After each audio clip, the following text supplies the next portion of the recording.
Good evening again. We are back as always just about every day, back in the new stuff. So this weekend's project, a couple videos this weekend, is going to be on building a benchtop router table. Nothing really elaborate, but we're going to try to make it nice. We're going to do some fancier things with it than, well, not as fancy as the planer stand, but it'll still be nice. We're going to design this so that we can clamp it onto a workbench. This is just this top is just a little bit wider than the workbench. It sticks out about 1.25 inches on each side. What we're going to do with this, we have 2 pieces of 1/2 inch cabinet plywood. We're going to laminate these together to create a solid top. We are using a old 3.5 horse Milwaukee router I have. You can see the plate's gone. It has been used for this purpose before. I like a bigger router for the bench stuff. I just like it a little better. This router is a little bit too big for, I mean, it's not too big to freehand with, but it's not as comfortable for me to use that way as my Porter cable is. So what we're going to be doing with this, we're going to take the handles off the router base here. We're going to do some fun stuff with this build, and so we'll see what happens with it. You guys will just have to stay tuned to see what we have in mind. And just like everything else, the plan will develop as I go. I have a picture in my noggin, but you can't ever really trust my noggin too much on these pictures it has in its head, because it could steer you just all wrong. So anyway, stay tuned. I hope you enjoy it, and I'll see you on the other side of it. Well, a good place to start when you're starting to do one of these little tables is right on your top. Now I could cut the rest of what I need to make the cabinet portion of it, but I'm more concerned, at least tonight, and probably what I'll do is I'll probably try to make this so it's not broken up into 20 videos. I might just try to condense it down a little bit, but I still kind of want to explain what we're doing, because the whole idea is to show you guys how to build some stuff pretty cheap, pretty fast, that can get you into the business of making pretty much anything you want. So first thing I do when I have these, I get them lined up where I want them, and then I just take a diagonal on both sides and put a mark right dead center. Now that doesn't leave you a ton of room on the edge, but if you're using this for mostly cabinetry, which that's what I'll be doing with it, I don't need a whole ton of room. Plus we're going to add another 1 inch to this edge out here just with a nice piece to dress it up. But as we stand right now, we have 6 inches there anyway, so we'll make it 7 by the time we put another piece on. So we're going to drill down. I use a small bit, and the reason I use a small bit is so that my drill can toss it out, but the tip of my Forstner bit will line up on that well. Try to make sure you're going down straight.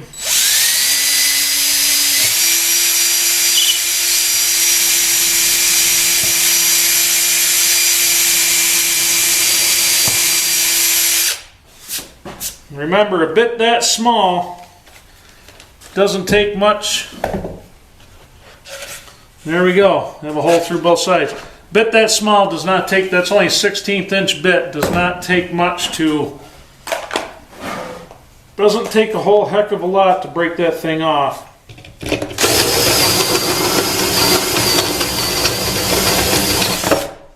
Alright, there we go.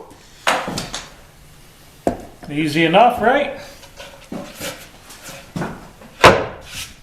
So, you guys, I said the other night how I always keep some emery cloth in the shop. You know, this is for just such an occasion as this. If you soften this edge a little bit,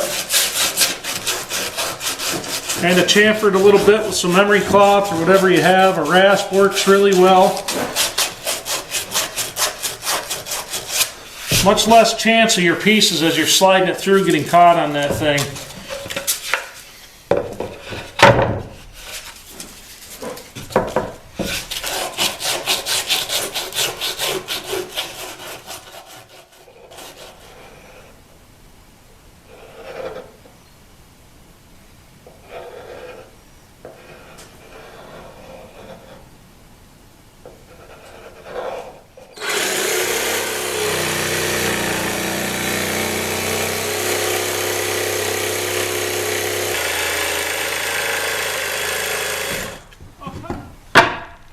There we go. I like that. Like that a lot. So let's get this glued up. You gotta love the Home Despot and their sticker habit. They love to put stickers on everything. God forbid that somebody has to look a piece of plywood up in their frigging computer database. I mean, how many different types do they have? Terrible. So they got to put these annoying little stickers on there that leaves glues and everything, especially on expensive stuff like this. That really irritates the hell out of you because it never peels off nicely. Then you got to sand glue or sit there, scrape it off with your fingernail. What a pain in the ass.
this up.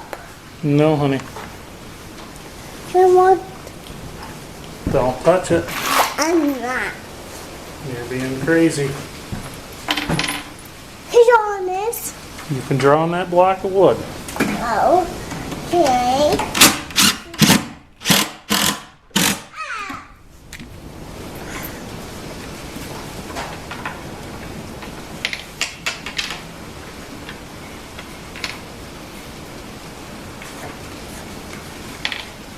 Come on, fingers work. She wants the sticky finger? You just do your thing.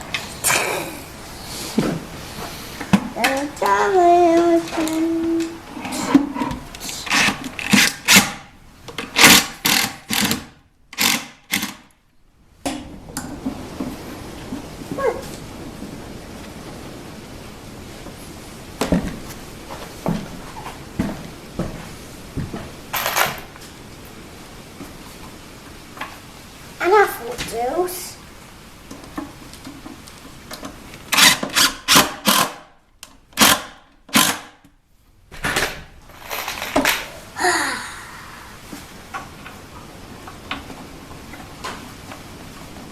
And where's my honey on? Mm-hmm.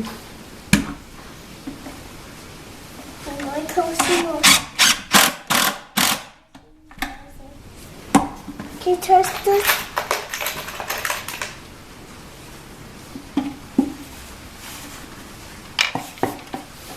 It will cry. This piece go in there. This piece of wood go in there. That piece of wood. Yep. Yeah, look at that. Can you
Look at that.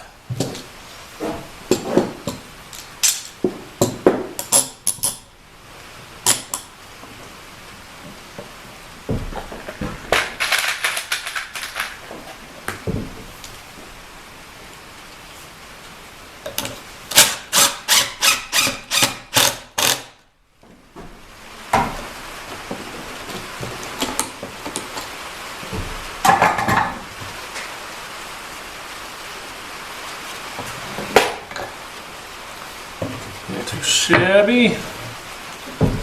Haven't made a face frame in 10 years, folks. It's been 10, yeah, I think it's been 10 years since I've done one of these.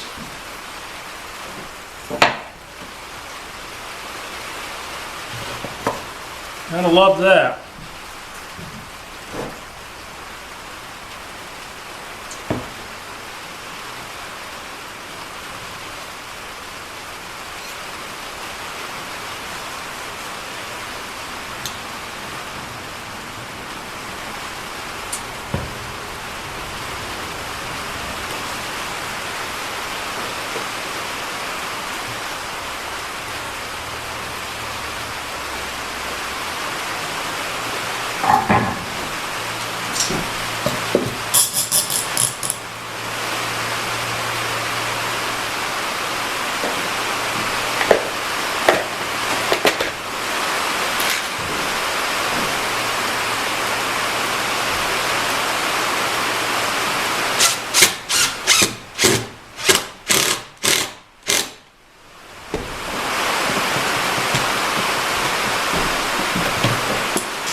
Yep, and I knew I'd do it.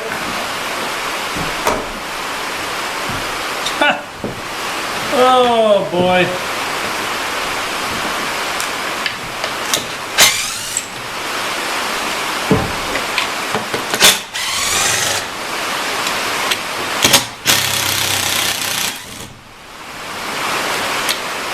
Batteries.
Might get a little difficult to hear, it's raining pretty decent, but this is what we're working on this weekend.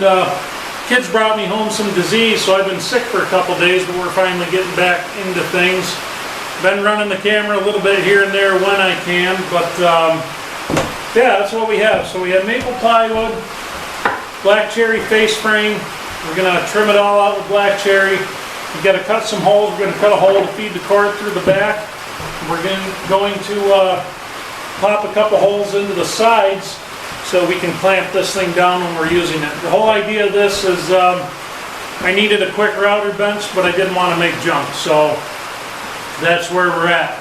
Not a ton of explanation in this, I apologize, but like I said, I have not been feeling all that great, so I'm just doing what I can. But anyway, hope you guys enjoyed this. Hopefully next time out we'll be finishing this guy up and see what happens. Also coming out the gate, we're going to do the big compilation video on the planer stand that I've been yakking about for a little bit here. So anyway, thanks for watching everybody. I hope you enjoyed it, and I'll see you on the next one.